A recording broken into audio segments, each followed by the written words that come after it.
going on, champs and chambettes? It's SpiderMonkey here, and in today's YouTube video, I want to talk about some more news that has recently come and actually surfaced to the public regarding the whole entire Epic Games v Apple situation. And what I mean by that, you know, you might be like, oh, the Epic Games v Apple thing, I mean, the thing that's been going on for years that was basically resolved or whatever in the past. Well, it's the whole entire situation regarding Fortnite actually coming back to Apple devices, at least in the EU. It has been a whole entire ongoing thing. We've already made a few videos here and there about it. However, Epic Games has been trying to get their own app store or whatever in the EU set up so that they're able to actually do this type of thing and bring Fortnite back, and along the way they've been kind of updating us, you know, in the public eye and everything else, telling us everything that's going on and telling us all of the frustrations along the way regarding why it hasn't already returned. And they made a tweet just the other day which actually gives us a lot more insight regarding why it hasn't returned and kind of bring some like shady light onto Epic Games and Apple with how Apple is kind of treating Epic in this whole entire situation.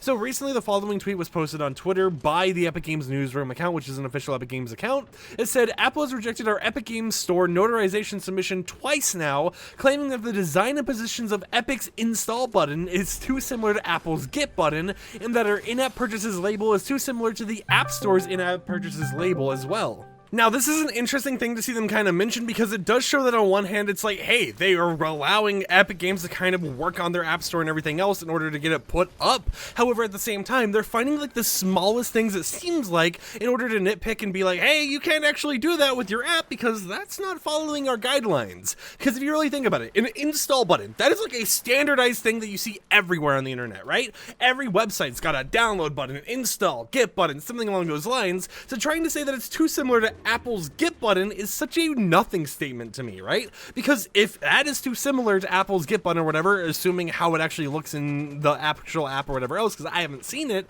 then everything is similar to Apple, right? Technically, Apple should just be like, nope, nothing's allowed here, because your get buttons, your download buttons, your purchase buttons, or whatever else, they're too similar to things Apple has already done because they're not an Apple-specific thing. They're a standardized industry thing where you're used to seeing a button in a specific light. So it doesn't make sense that this is something that they're even mentioning as a concern, but it is a concern that they've kind of put out for why they've actually ended up rejecting Epic Games with these little applications and everything in the past. They also mentioned that the in-app purchases label is too similar to App Store's in-app purchases label as well, which to me doesn't make too much sense either because of the fact that it's like, hey, you know, it's just a label that tells you there are purchases in this game that are beyond just the game's price itself, which is just kind of info boxes, right? I mean, even if we look on the old like Xbox 360 like actual cases or whatever for games, info boxes have existed for a while that have told you, oh, certain things about it, like, oh, this is an online game, multiplayer, single player, 3 to 12 players, whatever else. So it doesn't make sense that an in-app purchases thing and like all these labels or little buttons here and there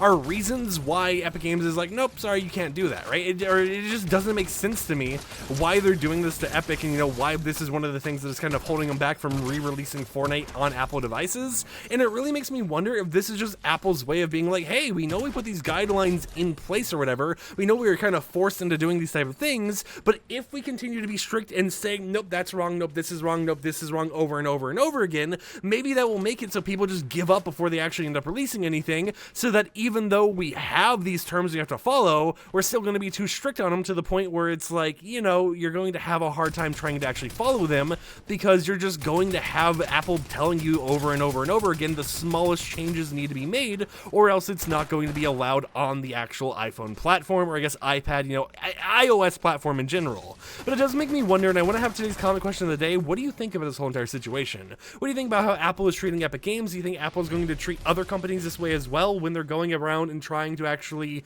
you know, set up the system and everything for people that have their own app stores, whatever else built into the Apple devices? And how long do you think it's actually going to be until we end up seeing Fortnite put back on the iOS store? I guess not even on the iOS Apple store, but, you know, in their own little Epic Games launcher or whatever else. How long do you think it's actually going to take? Because we've heard good news and then we hear bad news. It's like, hey guys, great news, we're working on things. And it's like, bad news, Apple doesn't want us to work on things. But good news, we're still working on it. Bad news, the things we are working on now, Apple wants us to change because Apple doesn't want us working on it. It just seems like an endless battle to this point where it's like, this is like Fortnite's Herobrine, right? The Apple device support, does it exist? Does it not exist? I don't even know anymore. But until next time, hope champs and chambits enjoyed today's small little news update regarding stuff going going on with the Apple v Epic situation. Maybe we'll end up seeing it in the near future, maybe not, but we will be trying to figure out all the information and keep you guys up to date with everything, because I do know some people who want to do bot lobbies, such as what I do in my videos, but don't have access to like an Android device or a Switch or, you know, Xbox Cloud Gaming or anything like that, so they're waiting on their iPhones or whatever to actually get support once again, so that they're able to do bot lobbies through their Apple devices. So until next time, like the video if you liked it, dislike it if you didn't like it, and peace out.